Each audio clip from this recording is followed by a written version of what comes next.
भीमाशी बैमानी करण्यात शान नाही, स्वतःचा स्वार्थ साधून करण्यात शान नाही।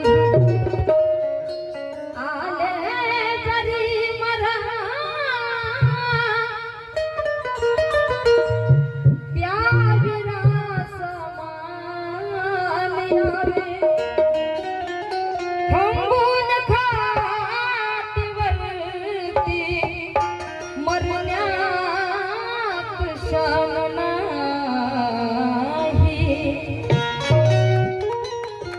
भीमाशी बैमानी करण्यात शान नाही, रे स्वतःचे स्वार्थ साधून करण्यात शान नाही।